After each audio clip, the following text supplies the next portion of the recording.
umaga ang ating mangga. Gawin man itong mango float, ice cream roll o coolers, tsak, pipilahan. Pila balde ngayon ang mga tao sa mall na ito. Hindi para mag-Christmas shopping, kundi para matikman ang pinagkakaguluhan ngayon na iba't ibang mga inumin at dessert na ang pangunahing sangkap hindi naman bago sa atin. Mangga, ang ating national fruit. May mango shake, mango juice float, at ang kanilang best seller, mango float o ice cream na nilagyan ng fresh mango slices at graham powder. Kanya-kanyang toka ang mga nagtatrabaho sa stall. May tigahiwa, tigalagay ng soft-served ice cream at meron ding tigaayos ng toppings. 76. Ang pila kasi, inaabot daw ng ilang oras. 40 minutes kami naging. Mukha siyang masarap eh. Pero worth the wait naman daw. Ganito po yung process ng paggawa na mango float.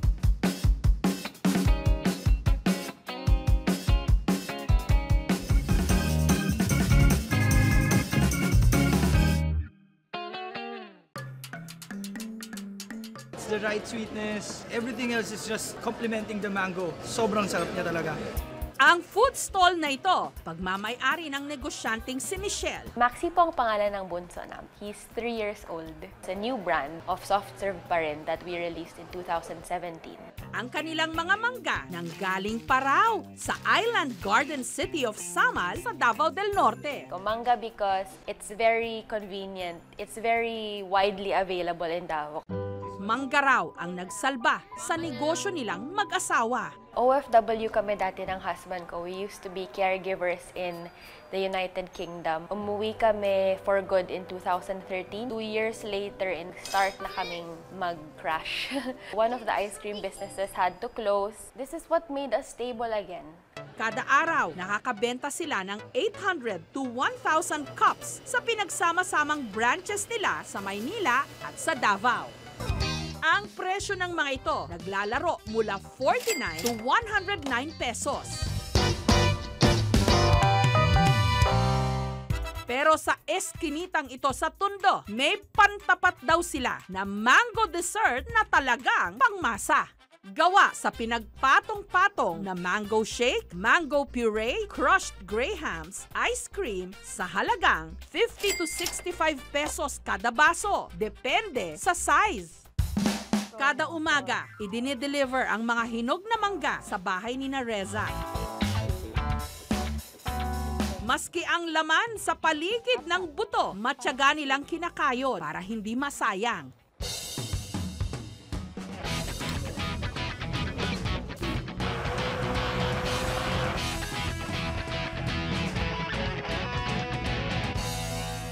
Perfect na lasa. Lalo na yung mangga ang tamis-tamis. Pwede sa Pasko kahit naglamig na, tsaka creamy siya.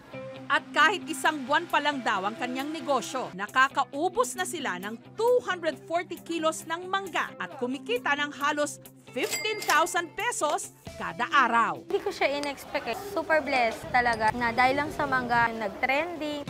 Ngayon, meron na silang 2 stalls sa Tondo. Malaking tulong yun sa anak ko, lalo na single mother ako. Lahat na ng gusto niya na ipoprovide ko sa ngayon. Si Donna naman, nakikipitas lang sa mga puno ng mangga ng kanyang kapitbahay para gumawa ng ginataang mangga.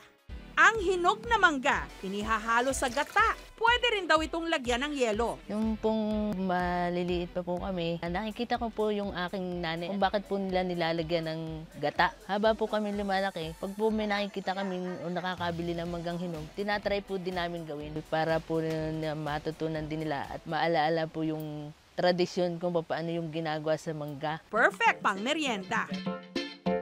Panama yung kanilang templa ng tamis ng mangga at yung gata ng nyug, mainam. Pero ang talagang ka-perfect match ng mangga, suman. Kaya naman ang food blogger na si Sel nakaisip ng bagong twist sa kombinasyong ito. Deep-fried suman balls with mango. Nag-start ako yung sa anak ko lang na baon nun. Tapos nag-evolve na siya hanggang sa napansin ko mas maraming nakakakagusto pag Filipino food yung pinopost ko. Nung minsan daw may natirang suman sa kanilang ref, agad niya itong pinag-eksperimentuhan. Sa paggawa ng suman balls, pwede tayong gumamit ng kahit anong klaseng suman. Huwag nating tanggalin ng tuluyan yung dahon ng saging kasi gagamitin natin siyang panapin.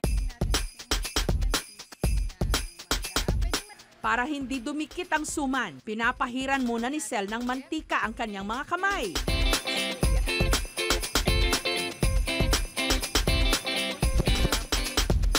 Pag luto na yung suman balls, pwede nating umpisahang lutuin yung gata.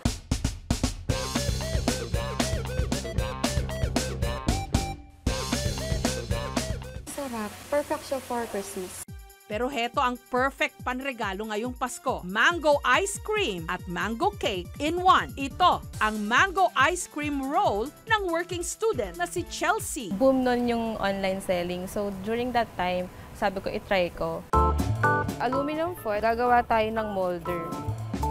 And then gagawa na tayo ng homemade ice cream.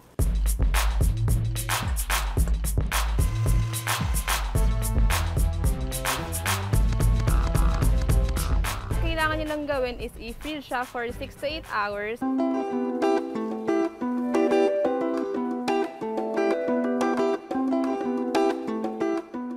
Lasang-lasa yung mangga kasi nababad na.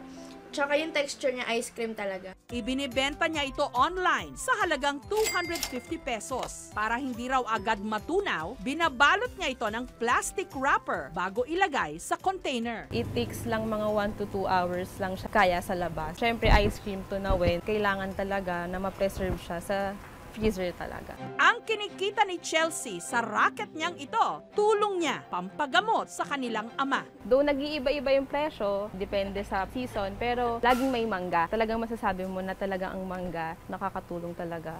Summer o tag-init ang karaniwang panahon ng mangga. Pero salamat sa ating mga magsasaka. Pwede pa rin natin itong ma-enjoy ngayong Disyembre.